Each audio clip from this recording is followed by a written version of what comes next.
We're back for season 6 of my podcast. I'm all about putting the human factor back into business by helping organisations become places where people are happy, well, and able to perform at their best. And that's what my guests shed light on with their expertise and experience. As those who know me will be very familiar with, my mantra is simple: get people right, get business right.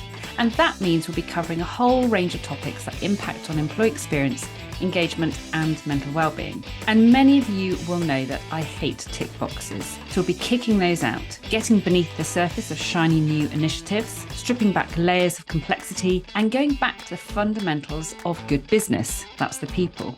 This series runs alongside the launch of Leadership Labs and Manager Labs that I'm excited to be facilitating with the fabulous Gemma Ellison of Heart Leadership. These are interactive and dynamic communities that turn typical L&D on its head. If you are a manager or leader and want an opportunity to problem solve, challenge the status quo, experiment and evaluate, all within a small supportive group, get in touch. More information and contact details are in the podcast notes. I'm your host, Lisa, psychologist, psychotherapist and founder of It's Time for Change. Thank you for joining me on Beyond the Water Cooler. This week, I have the privilege of talking to the fabulous Mike Mair.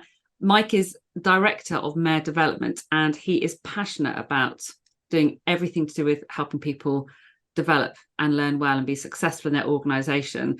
And Mike has huge experience in L&D, and you're joining me today to discuss the key stages of employee engagement. So that's the key stages that every organisation needs to think about for their employees to have the best experience possible so that they can engage.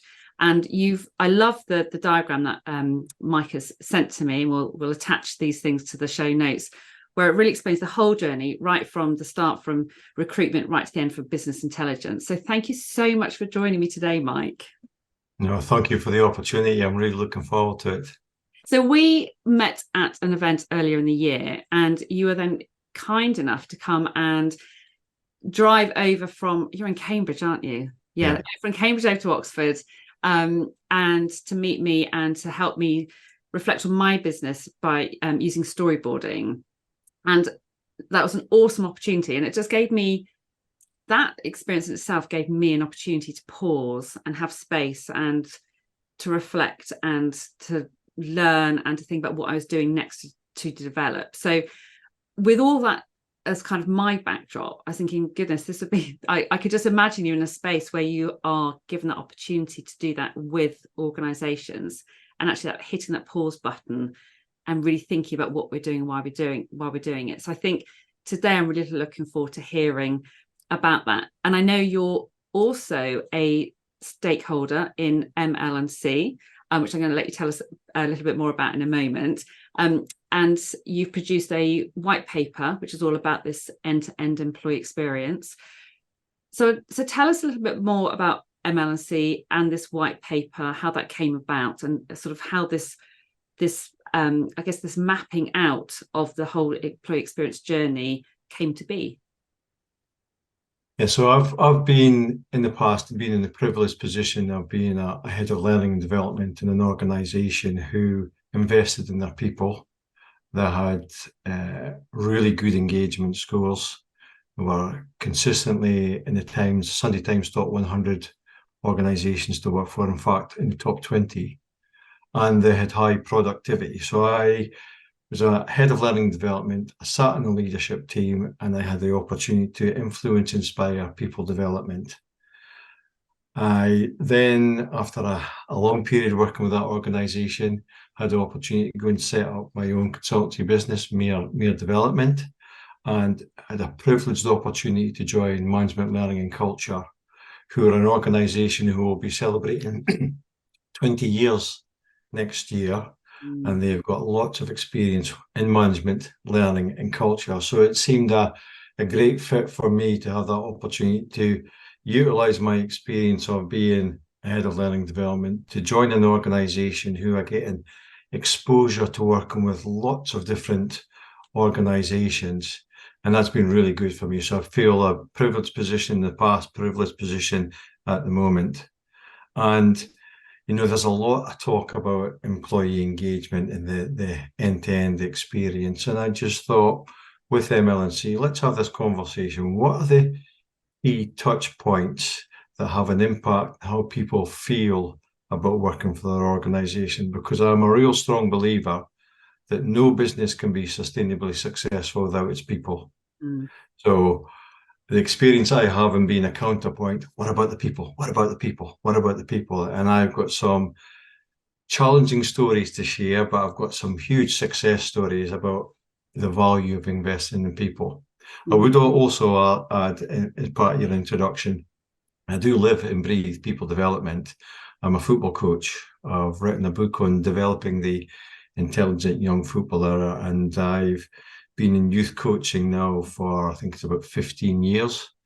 And I just love the opportunity to work with young footballers from the age of 4 and 5 up to the under 18s. That's the area that I work in, and helping them not only be the best they can but football, but be the best they can as an individual. I love that, because it's that really says it all in terms of how much you want to invest in helping people achieve their potential, be the best version of themselves. And there is that connection, although you wouldn't necessarily make the connection directly between football and business. Actually, if people feel good about who they are and what they do and their achievements and being part of a team, and that sense of meaning and purpose outside of their business or their education, then of course they bring that into their workplace or their school. So I think it's always comes back to, it's like your sense of touch points. We have to get outside of that notion of we just have an impact on these people in this particular context, and actually look at the big picture, and recognize that people are whole people. I think you're very good at doing that. And I love what you said about touch points, because if we just talk about employee experience, employee engagement, it's so broad that actually we need to narrow it down. We need to have very clear points that we can say, right, what's going on here and what's going on in that particular place in the organization. Yeah, and anyone who's listening to the podcast might think, well, I can think of another touch point. Well, if that's helped you think of another touch point, then great. But what we try to do is just pull together that experience and say, here are some to get started with. And do you talk about, because we're using the words employee experience, employee engagement, do you talk about both of those interchangeably, or do you focus on one before the other, or how do you? Because I'm just thinking, one thing I'm very passionate about is getting beyond the terminology when people talk about, use these phrases, and what it is we actually mean by some of these terms. So when you're talking about employee experience, what are you actually referring to? So for me, people have to be engaged and connected to give their best. So if we're thinking about engagement in everything that we do, then we'll be providing a great work experience. But we know that careers can be a long time within an organization, and I might be engaged for a period of time, and then something changes, then I drop off from it. So for me, engagement has to be on the agenda, but making sure that we're continually looking at and creating the right and best experience will enhance engagement. And there is sometimes when you're in business, and particularly when I was sitting as member of leadership, we had to make some tough decisions for the business. But when we made those tough decisions, what about the people? What about the people? And then it's been able to help them. Okay, this is a challenging story, but okay, now we need to look to the future, respect the past and see the future. So if you're thinking about engagement in every touch point, then you'll be providing a great work experience. Yeah, and we had a similar conversation, I think it was on end of last week, with an HR ecosystem I was meeting with as part of B4 business. And we were looking at employee experience, employee engagement, and talking about the fact that your experience has got to be the right experience for you to engage. So if you're going into a team environment where it doesn't feel psychologically safe, that whole experience is working against you, you're not going to engage. And there's a huge correlation between experience engagement, mental well-being, you know, all those things have high correlation. So we need to be very clear about creating the right experience so that people can show up and experience the best selves and engage. So let's kick off with the first part of your journey, because you've got a lovely roadmap, and I'm looking at this on my screen, and we're going to make sure we put this in the show notes. We're going to have various links to various resources that you've got. But the first stage on this road is recruitment. So talk to us about that briefly, Mike. Yeah, well, if an organisation has identified the need to get the best people to come and join the business, then they've got to give great attention to recruitment. And I've got a spectrum of stories I could tell where people have just given up in the recruitment process because I'm not enjoying the recruitment process. I do understand it's a candidate-driven market, and it's very difficult to be able to recruit people at the moment. But if you're going to invest your time in having the best recruitment in place, then you have to look at your recruitment processes to make sure that it's engaging. And I think it's significantly changed in the way that, for example, if I was interviewing you for my business, you're also interviewing me. I can remember very early, a number of years ago, I was doing an interview and somebody asked me a question about me, and I went, how do you know that? I've seen it on LinkedIn. I've seen your profile on LinkedIn. So they are also making that decision or whether they want to come and work for you. And if your recruitment processes are not in a way that creates a feeling of what the organisation and the culture is going to be like, people will drop out. But then if you take it to the other end of the spectrum, I've seen an organisation where they send a video book to the participant, or the person that's looking to get the role, and it tells you so much about the business, and you're thinking, look at this, I can tell and show all my friends and family members, and already you've created a really good feeling this is going to be a great place to work for, and this is the place that I want to work. So very much for me, recruitment has to be as streamlined as possible, as engaging as possible, and think about it as a two-way. If you are not engaged with the whole recruitment process, then I'm not sure this is the right organisation to join. The video is a lovely idea, and it reminds me actually of when my daughter, who's now 12, started secondary school, and you go onto the secondary school website, it has a video about this is what the school looks like, and it does a walk around and they have a chat and so on, to help get young people invested in the idea of going to this new place and feeling positive about it. And actually that is a really great idea for businesses to do as well, in terms of telling you so much more than you might just pick up from reading a website or, you know, through your interview process. So I really like that. It's emotionally engaging you, isn't it? It's using different ways of communicating information rather than just here's a document, read it and find out more about us. Yeah, if you want to attract the best, then they've got to get that feeling. So it's really important, I think, that organizations invest that time. That's my first impression of, I really want to work here. And in a competitive market, that's why they'll choose your organization. Yeah. And I couldn't agree more, actually. We haven't got time to go into it, but just to say, I was offered a place at a very prestigious university when I was doing my psychology master's, and turned it down purely based on the experience of being interviewed, because the university was relying on their reputation as being, this is an amazing place, we don't have to make any effort. Contrast that to other places who focus on making you feel welcome, the relationships, just helping people feel relaxed, getting the best out of people. And it's like, actually, the whole experience is such a contrast, and it's a really controversial decision to make. I was working at that point with someone from that university, but it's like, actually, it's not, I'm judging that university as much as they judged me. And it wasn't the right fit. So I think that's a really good point to make, Mike. So moving on to onboarding, second stage of that journey. Well, this is when I first got into learning and development. The the director of the business said, Mike, if you get one thing right in learning and development, it's got to be induction and onboarding, because that really is the first impression. And that day, and I arrive in the business.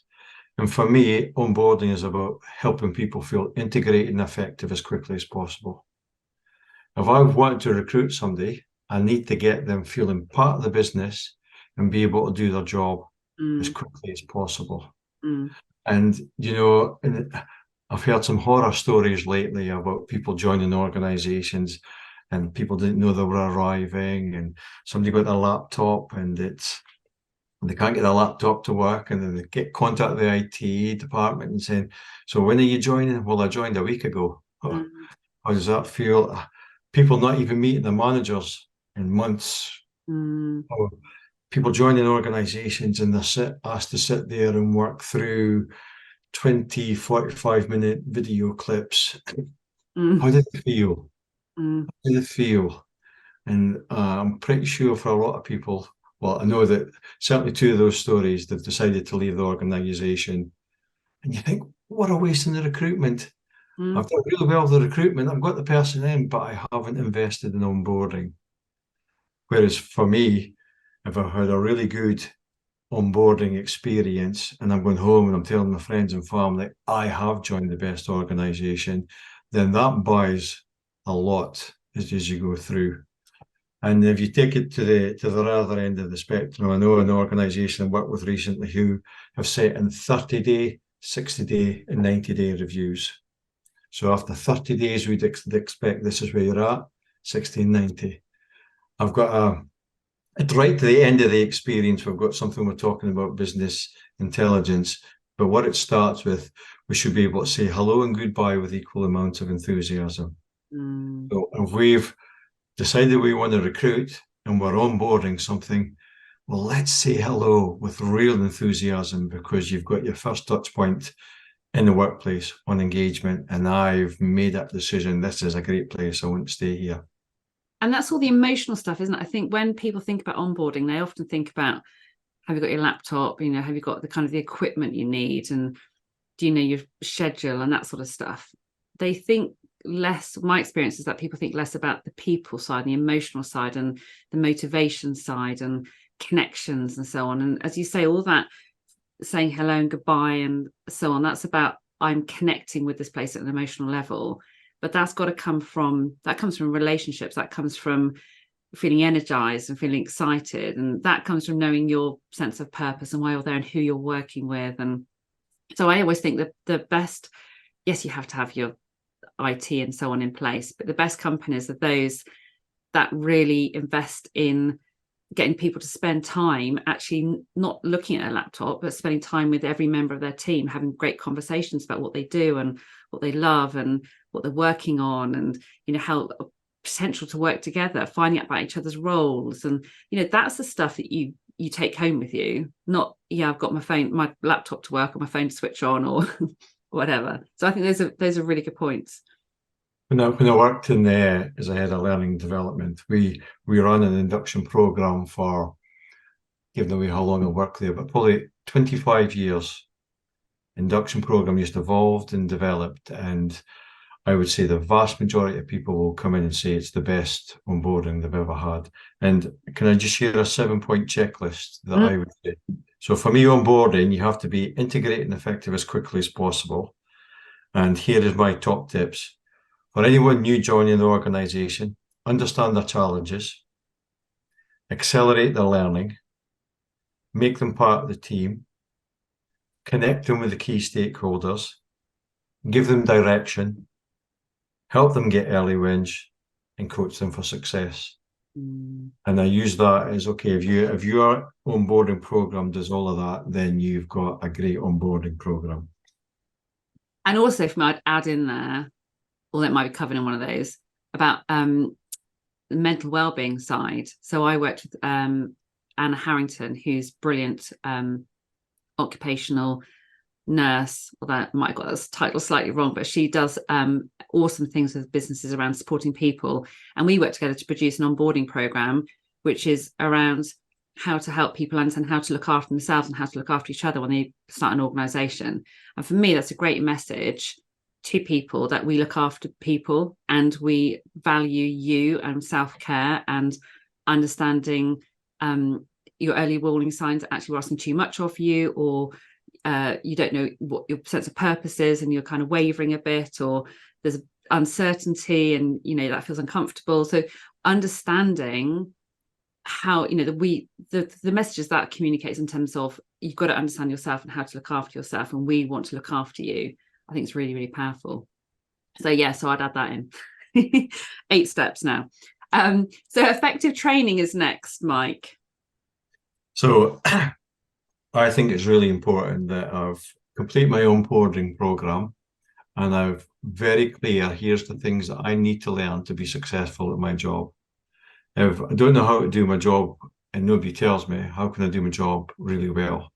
So it's really important for organizations to work out, these are the things that people need to learn, to need to know, to need to be trained in, to need to understand for them to do their job well every day.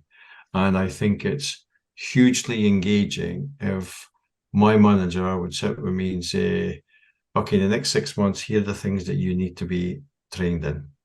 And I can get that completed and I can get that checked off. And now that I know that I'm learning what I need to learn in the organization.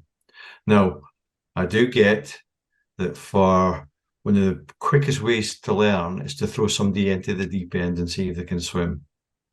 And that still happens in organizations. And I'm not saying that's wrong, but imagine the engagement of said, here's the manager.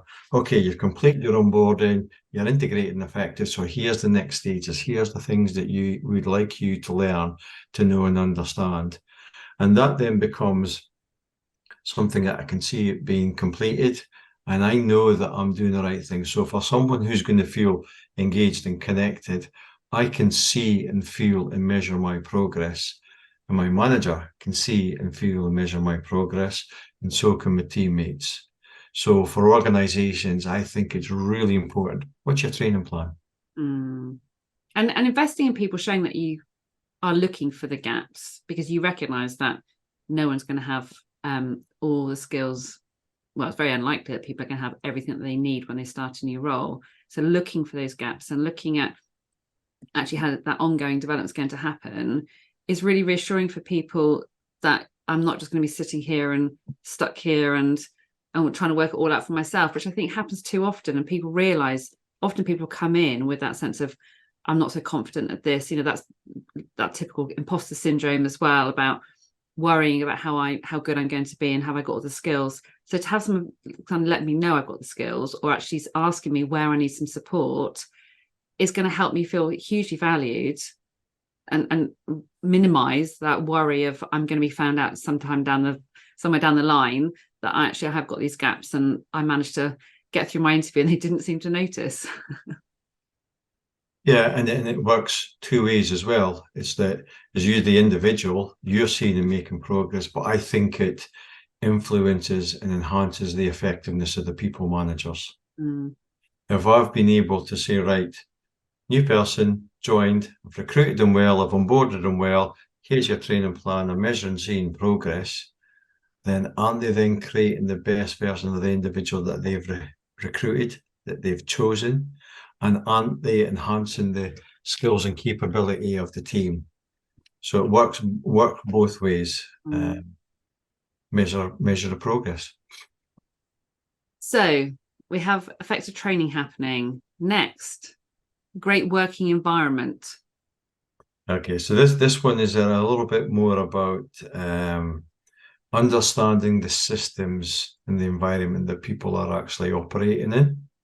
So this goes beyond the checklist of the training. It's making sure that people have the right laptop at work, or the right protective clothing, or the procedures are very clear and transparent, and the policies are clear and transparent, and I know who do I need to talk to, who are the other departments that we need to connect with and engage with. So it goes beyond giving me all the skills that I need to be able to do my job. It's about then creating that environment that I know the right people, can follow the procedures, I have all the right equipment, I have all the right things that will enable me to do my job well every day. So I need to get an understanding of the knowledge, but I need to have that environment to work in.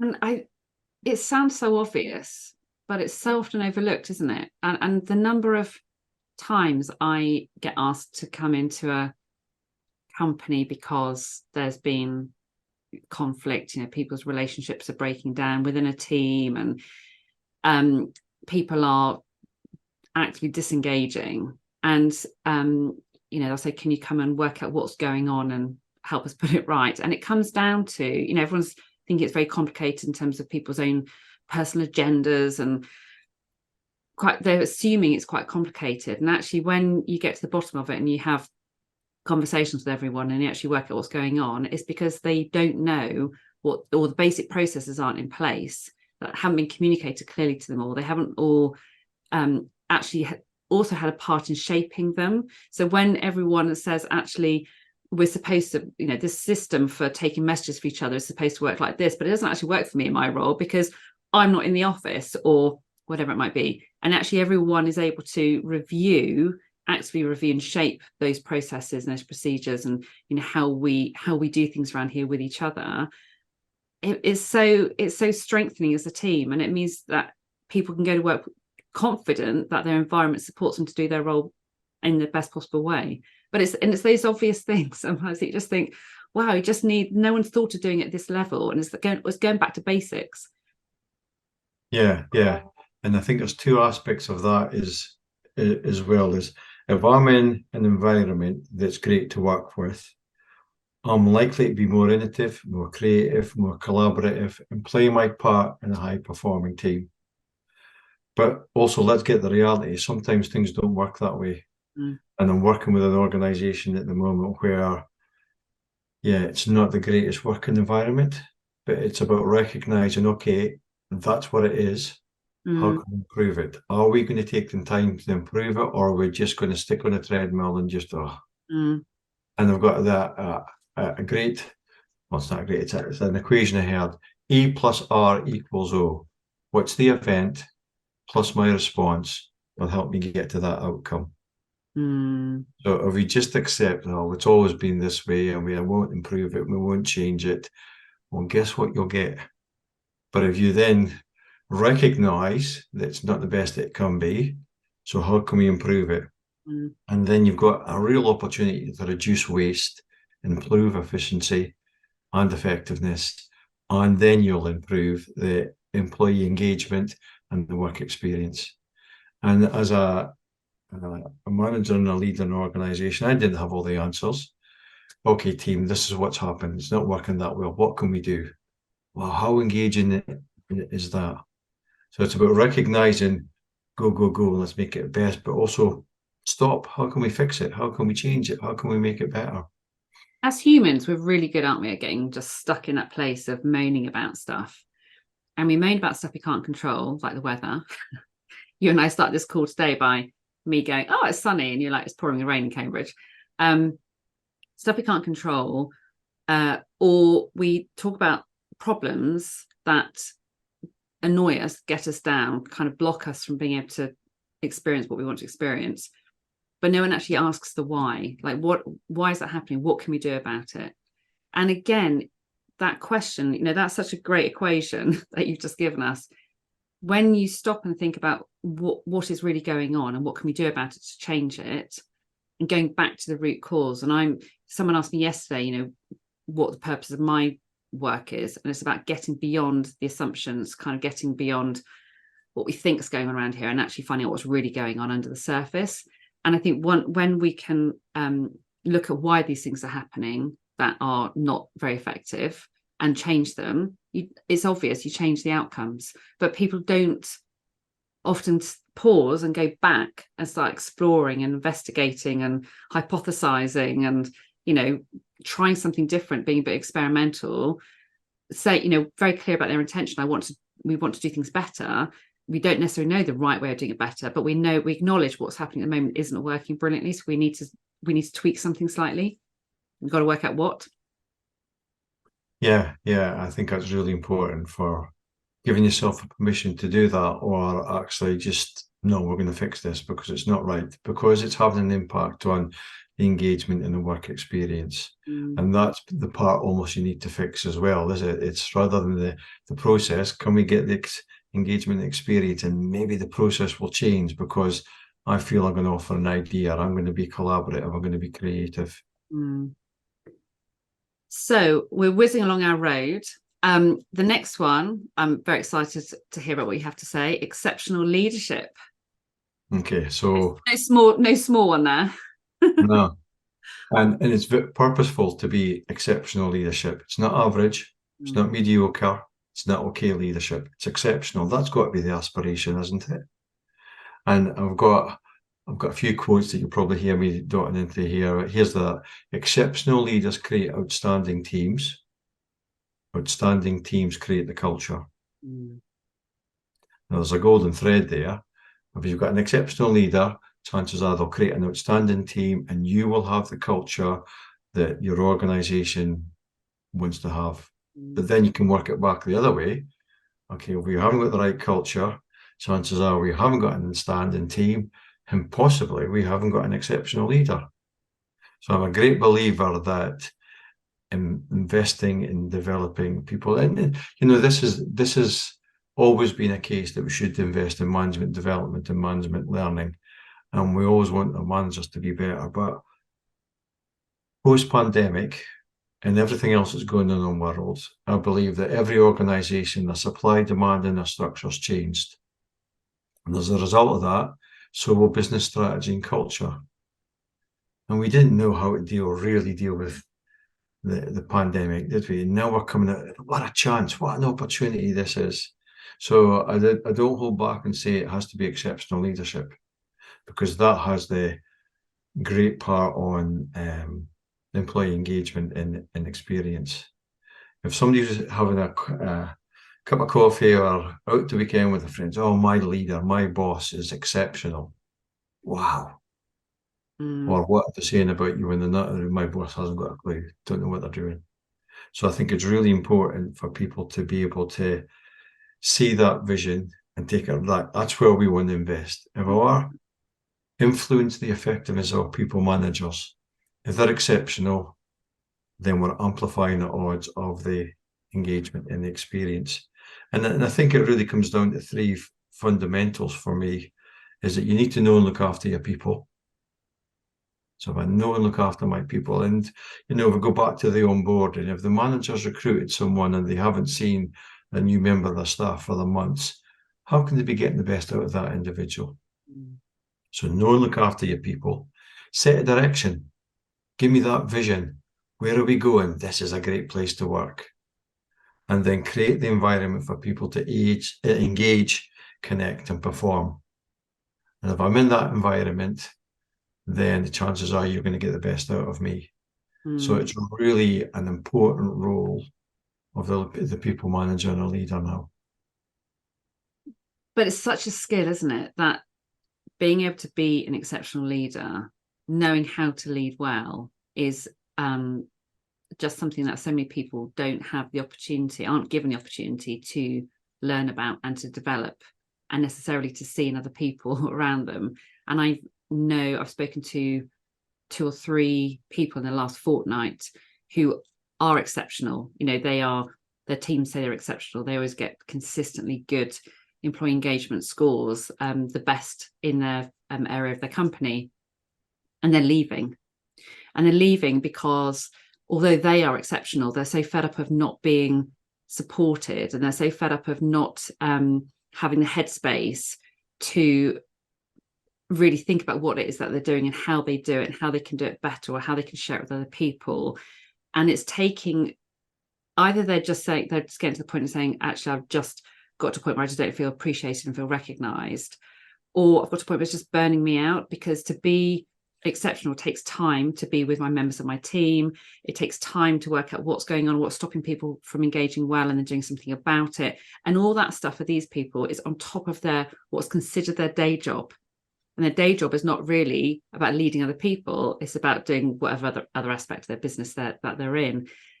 and they're leaving because I just want to have support. I just want to have time and space. And I want to talk to other people who are experiencing challenges or who are doing things really well so I can learn from them.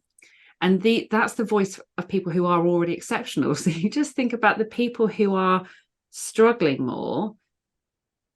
And we know that there are far more of those people who are not exceptional, but are not having access to opportunities to become exceptional because they're not seeing it in other people or having a chance to learn from others about what they're doing. That's amazing. So I think I'm so passionate about this particular space because I agree with you. We need exceptional leaders for people to be able to engage well. But I don't see companies still investing in that enough.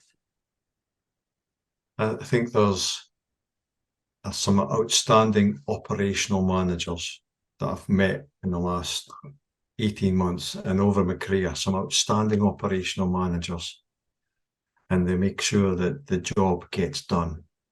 But there's another massive skill there in being able to look after your people to get the best out of them. So I think it's organizations that still hear the story of they've been doing really well at their job as an operational manager, so they get promoted into a management role. Well, that's a completely new, different skill set. And being an exceptional leader means that you're got all the operational stuff, but you also know how to look after people and set direction and create that environment that they engage and connect. And sometimes it's not looking at the procedures and operational stuff, it's just the arm around the individual, helping them and supporting them. And it's almost like, for me, what you were saying then made me just think, if someone's taking on a new role, like becoming a people leader, it's almost going back to the start of this roadmap and saying, okay, we don't necessarily need you're already here, but actually what do we need in terms of you being onboarded in terms of that particular role? What do you need training in? What do you need? How does your environment change, your work environment, in terms of who you're now engaging with? So I think people just tend to forget the fact that we need to go back and start as if we're starting a new role. It's like, actually, you're good at what you do, therefore you could just keep going forward with a brand new role that requires hugely different skills without looking back. So but I guess in terms of looking, strategy and vision is next. Yeah, so I think this is, as I said, with the massive change that's happening in our world, I'm quite, well, as you know, coming over and doing a strategic storyboarding with you, I'm passionate that we take that time out to look at, plan and create and set our future. Very busy people. I know there's very, very busy people, but for me, I see that if I can take that time and then kind of work out where I'm going to go, then I'm going to have better chances of being sustainably long-term successful. And for me, strategy, it's a basic human need, is it? I need to know what's going on. I need to be and I need to have that. So work that I did with you and I've been doing with quite a number of organizations and just strategic storyboarding where we go and look out the 5 years and what's the vision, where do you want to be, what would make this a great place to work. So that's where we need to go. Now let's bring it back to current reality. And it's really important if you know what and where you want and need to be, but you also recognize the current reality.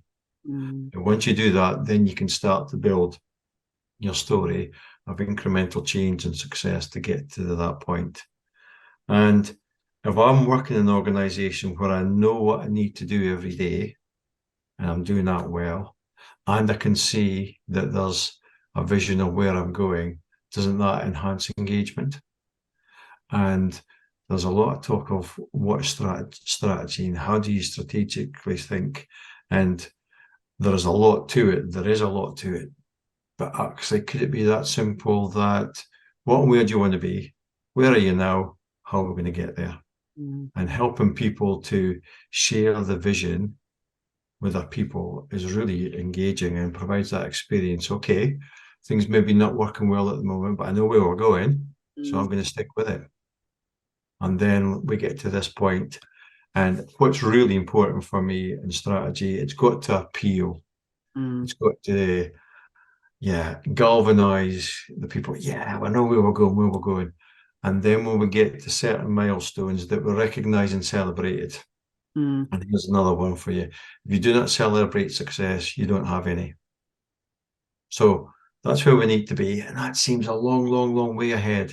But if we can get incremental steps that we can get there and we can recognize the success, then that's really important. And that helps the engagement and the experience, because I know where we're going, we'll go there. And it really connects a team of people, because people are then emotionally engaged and they're working together, they're collaborating to achieve that vision. And your next one on the roadmap is outstanding team. Yeah. So for outstanding teams, remember, exceptional leaders create outstanding teams. And I'm sure we can think of teams that we could relate to as being outstanding teams, whether it's in business or whether it's in sport. And really, if we look at the whole stages of the cycle, the forming, the storming, the norming, and performing, and potentially the mourning if someone leaves, I see that too many organizations try and get out of storming quickly because it's uncomfortable and it creates conflict and potential confrontation. But actually, more time spent in storming sets foundations for the future. And for me, an outstanding team is one that fosters talent, productivity, innovation, and loyalty. And of course, as you mentioned before, that are psychological safety. But if I can grow and develop as an individual, I can do my job well every day and we get productivity, I can be innovative and create ideas and continually improve, then you've got my loyalty, you've got my engagement, and you've got my connection, and I'm having a great work experience. So the exceptional leader creates the outstanding team. And I think it's really interesting what you said, your observation about people don't like being in the storming phase because people don't like being uncomfortable. And we know that a lot of challenges that people are experiencing in terms of engaging at work and feeling good about who they are at work is because the uncomfortable conversations aren't happening. So whatever that's about, whoever that's with, if something feels like it's a bit open-ended, we don't really know what we're going to get, it might bring up some controversial ideas or feedback or some conflicting views, or people tend to veer away. And naturally, that's how, as humans, our brains are built, that we want to take the easy path of least resistance. But actually, for really good engagement to happen, we need to understand, we need to get to what people really think and what people really feel, and to hear the challenges and engage in potential conflict. And a lot of people have an issue with the word conflict, so it's looking at that in a positive way rather than it's not sort of negative conflict. So I think that's a really good observation about how teams work. And it's not about all turning up and smiling all the time and just nodding in agreement with each other. It's about having the trickier conversations and having the confidence to do so, because the environment is safe enough for them to be honest and respectful. Yeah, and I think kind of I'll get the football story in. I'm running under 16s team at the moment, and we've set the goals for the season, and they know what they set the goals, and then that gives them that opportunity to have that conversation with each other and with me. This is maybe not working so well at the moment, but that's where we want to be. So okay, so that game's gone. We can't do anything about it now. What do we do about the next game? And in the workplace, it's gone. What do we do with the next one? And that helps create that environment of teamwork and collaboration. And that will help us move on along the journey onto high performance. So what is high performance? And if I can come into an organization and I know exactly what I need to do to play my part, and I'm achieving it, and I'm seeing it being measured, and I'm seeing it happening, then that can be high performance. Well, I need to see clarity of results. I need to be able to see that I am playing my part and we're winning. And in high performance, I'm a great believer as well. Use data as your mentor. Okay, we've achieved that. We've been successful at that. Here's the data. Here's the evidence. And if it's not, then it's your mentor, and it helps you guide in what you need to be able to do next. So I need to understand what performance is expected of me. What are the measures? What are the metrics? And we'll not be able to see it. because if I don't know, I won't understand. So it's really important in the engagement touch points that we set a high-performing team. This is what it means for us. And here's us achieving that. And I like the fact that you also, this is followed up on the next stage on the road with the word balance. So I like that because, and I'm interested to hear what you can say about balance, because a lot of people think that high performance is about pushing harder and harder and harder. And just, I was recording a session with Amantha King yesterday about stress, and we were talking about our capacity. So talk to me about balance. So really important is self-care and understanding that how do I as an individual perform my best, and to be able to have that conversation with my manager and leader, this is what I need to be able to do. It's not about just being there all the time and being present and working long hours, because we all know that there can be inefficiencies in working long hours. If I can get that balance right, I need to understand my permission to pause and how I need to learn, and very much focus with people. Create your own self-care map. So we talk about the value of self-care, but what's self-care to me is not the same for you. But if you do understand how you look after self, then you'll be able to look after others. And also when you share that with your members of your team, so I share what is important to me, when I work best, when I'm going to be taking my break and going for a walk, why I'm going to suggest to people that we get off MS Teams and we have some walk and talks so we can walk outside and get some movement and fresh air. You know, when you talk about what's important to me and you share that with the rest of your team, then firstly, people understand that and respect that and say, isn't this now your time to go out and get some fresh air and your exercise? But I think there's that sense of working together and trying to, there's that respect, that general respect about support for each other, and not, there's removing the judgment, I guess, of people saying, well, surely you should be working now because these are your work hours, and actually being much more flexible, that sort of integrated home, non-work and work sort of balance. Yeah, and I think it's really important to balance is about being on your A game. So can you imagine if you were going on a flight and you're going somewhere and the pilot goes, tell you what, I'm not feeling that great today. I had a bad night's sleep. I might doze off or I'm flying here. You can imagine what our expectation is, that every pilot's on his A game. Anyone coming in to do whatever job they're doing, then they should be on their A game. So I've got a little equation I use to help people understand. If this is your A game and that's expected of you, score out of 10, how's your energy? Score out of 10, how's your openness? Score out of 10, how's your focus? And if I'm going to be doing a day's work and my energy is 5, well, you're on the gig. So if I'm really tired, get to bed early. Or if I'm really tired, get up and do some exercise before you go into work. Now, if I haven't got the focus, I'm looking at all these emails and doing all this sort of stuff. Like if I come on here and I said to you, oh, my focus, I've got to check this and do that. No. Your expectation is I'm 10 out of 10. And it becomes a really good tool for people to understand their balance and to do something about it.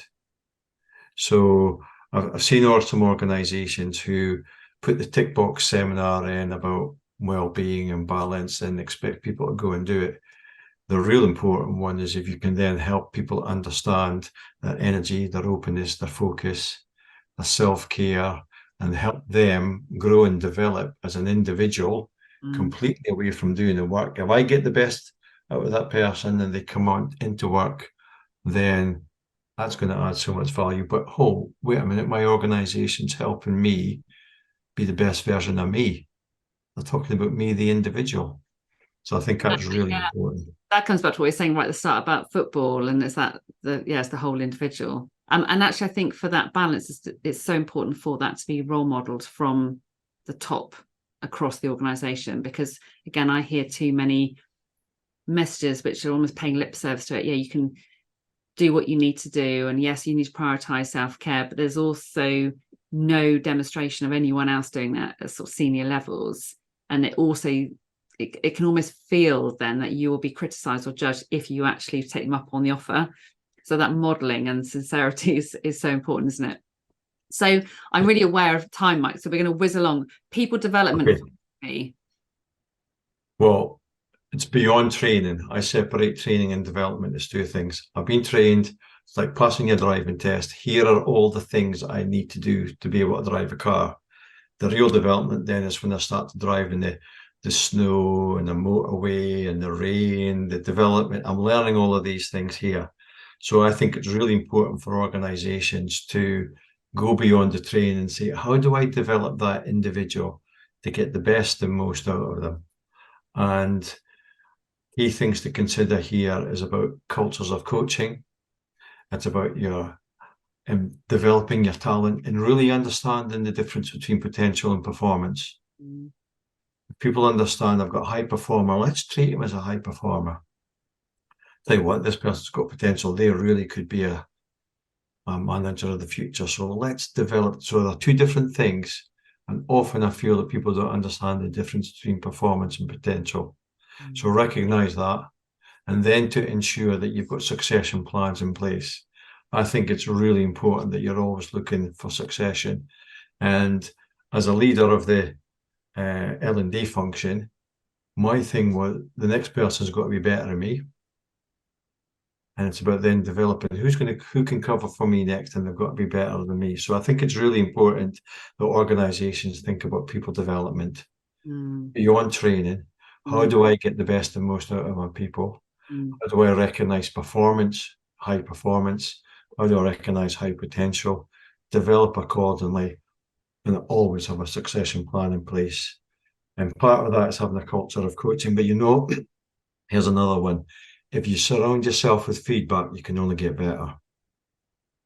Having a people development philosophy embraces a culture of feedback. So think about that. If you surround yourself with feedback, you can only get better.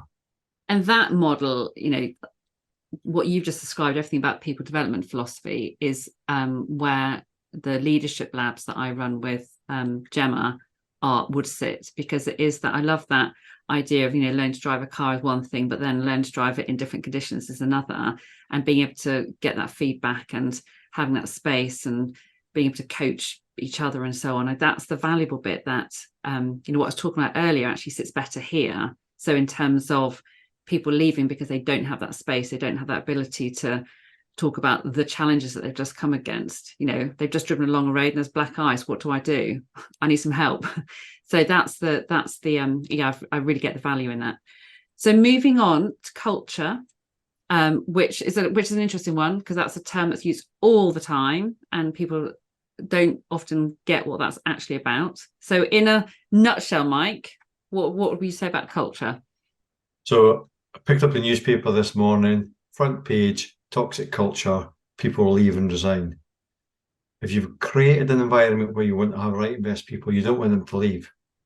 So a culture for me is one that aligns the vision, the purpose, the core values, and the ethics of your organization.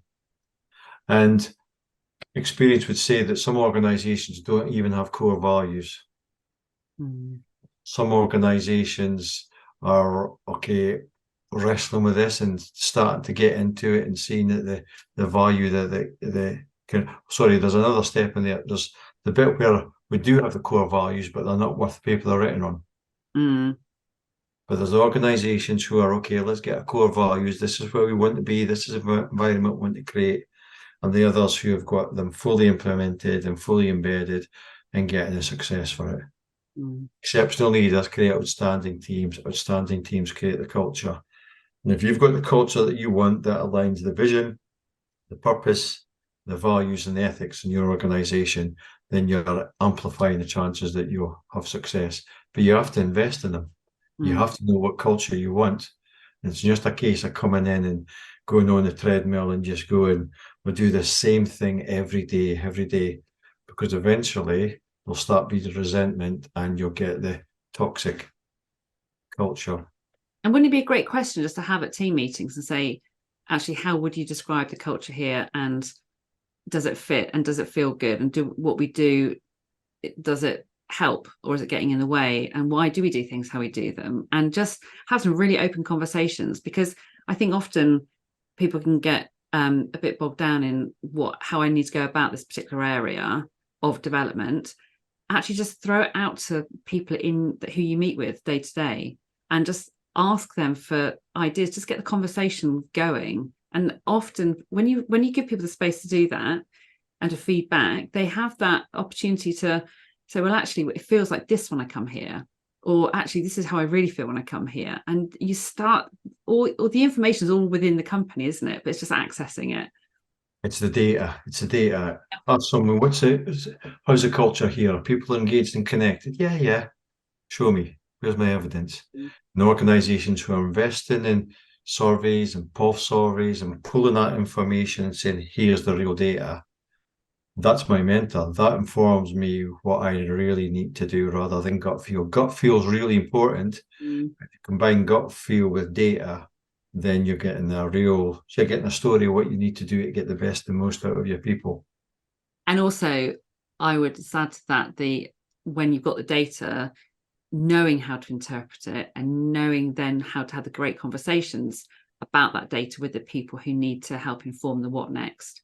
Because there's sometimes a disconnect there. And I've spoken to people, again, in the last couple of weeks, who've said they've got this amazing data coming back from engagement surveys. And the people who get this stuff are great at looking at their scores and being able to interpret what they're doing for their team, and being able to feed that back to the team and work out what they should do better as a team or differently. Their colleagues who don't have necessarily the confidence or the skills to prioritize this kind of aspect of leadership look at the data and they think, I don't really know how on earth I'm supposed to pick out what's most relevant, what the priorities, how do I feed that back to my team of people? How do we go about doing anything with that? And there's a sticking point, and that's where it stays stuck. and that's where I get really frustrated, just thinking, you've got really great people in your organization who know how to do it, but they're not having an opportunity to share and almost to coach or mentor their peers. It's all within your organization, but there's just the connections aren't there. It's really frustrating. It's a time, once I get that data, what am I going to do with it?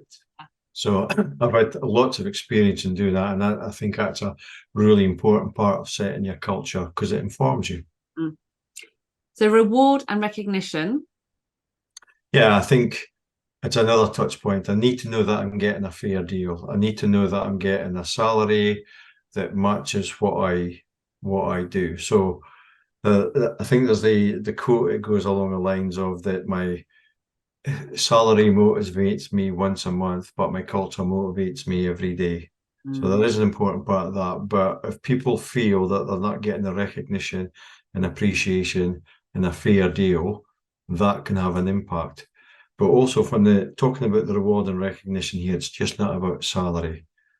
It's the well done. It's the thank you. It's about recognizing when people have done a really good job and going that extra mile, and actually giving them, not saying just well done for what?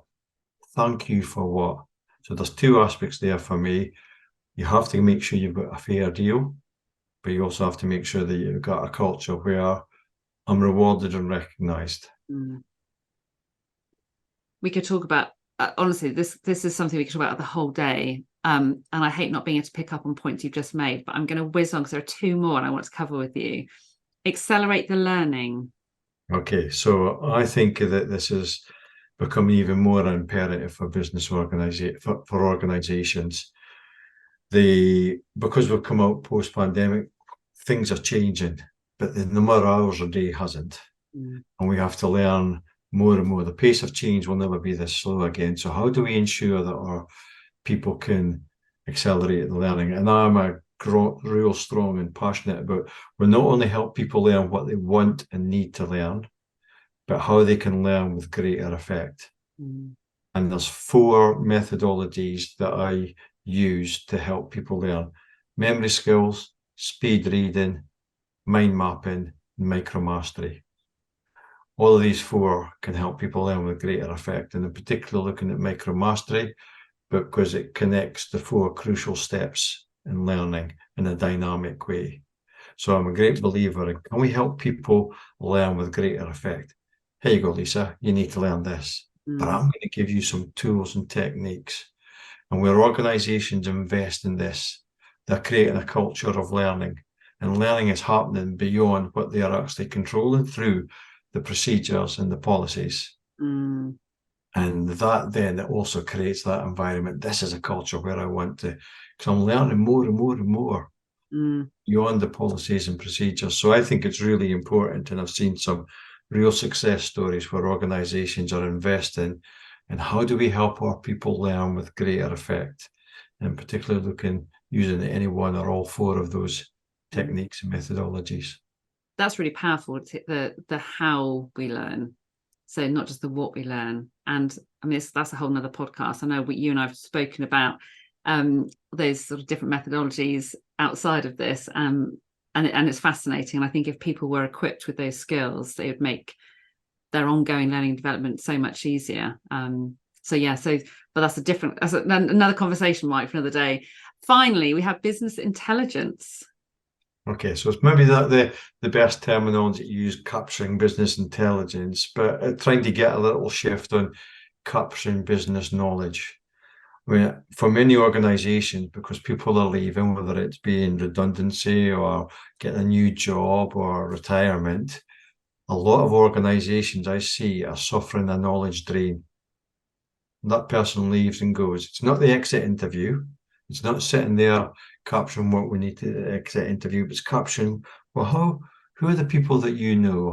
How do you do your job? What would the next person come in? What do they need to know? And all of that. And these ML&C, we've created a process to help capture business intelligence, because that's essentially what it is. And it's where it's being used, it's working with really good effect, because 3 reasons. We capture the information. What about the Monday morning after the person's left on the Friday? Somebody's got to pick up that job. Now, I know that we'll recruit people and bring people in, but there's that gap. What happens with all that information that person who's worked for 10 years, get the knowledge, capture it, share it. But also then it adds a real continuous improvement tool. So if you ask me all the information that I know, then immediately, because you've got different eyes, different perspective, that's great, right? Okay, we could improve this. What we've been doing, we can continually improve our business. But it then also ends up with me, if somebody's spent that time to ask me about the value that I've added, the job that I've done, the part that I've played, then I'm going to walk away feeling I've played my part and I've enjoyed working here. Go right back to the beginning, say hello and goodbye with equal amounts of enthusiasm. And it pains me to hear people telling stories of they just left and that's it. It's what a waste the organizations are missing, not capturing that information and then having it there to share with the next person. So business intelligence, knowledge management, it could be either or, but stop the knowledge drain, capture it, share it, give a feel good factor and improve your business at the same time. I like that. That's valuable information. And that's I like that as the kind of final place on that journey. It really captures everything that's gone before that. I think that's such a whistle-stop tour. You could break down easily each one of those and talk about each one for an hour. So I think you've done remarkably well, Mike. I think you need to give yourself a little round of applause, because actually that was quite phenomenal, a whistle-stop along that road. What for people listening to this, and there's a lot of information here, and as I said earlier, we're going to send out some links to some resources, but what would you advise people to go away and do to get them started thinking in terms of thinking about their own journey, that for their particular company, and how to look at this roadmap for themselves, make it more meaningful for themselves in their situation? Well, first, to give you a permission pause to actually think about the end-to-end employee experience of your people and really ask yourself this question: am I really getting the best and most out of our people, or my people. And then ask this question: are my people really engaged and connected? Do they feel a real sense of meaning, purpose, and belonging? And do I have the culture that I want and need in this organization? And if the answer to all of these is yes, then absolutely you are a great place to work. But working with organizations, see that, yeah, we're really good at that, we're really good at that, we could improve this and enhance this. And then that creates that opportunity. The reality is this is based on over 40 years experience with organizations. It won't change overnight, but recognize your strengths, celebrate your strengths, and share that with the people. We are really good at this, but here's our opportunities. This is the next where we're going to enhance and grow our business, because actually it's a never-ending story, is it? Mm-hmm. But if all our people are feeling engaged and connected, and you feel really comfortable that your employees, your people have that end-to-end experience, then fantastic. And you have an audit tool that you encourage people to use to reflect, is that right? Yeah, I mean, it basically just says, okay, do we have a vision for this? It might not be important. Some organizations might say, you know what, I don't want to waste time on onboarding, just let's get them in and do the job. And if that's your choice, that's your choice. So do you have a vision of this? So the 14 points, it basically says, do you have a vision for it? Do you have a strategy in place? Can you measure and recognize success?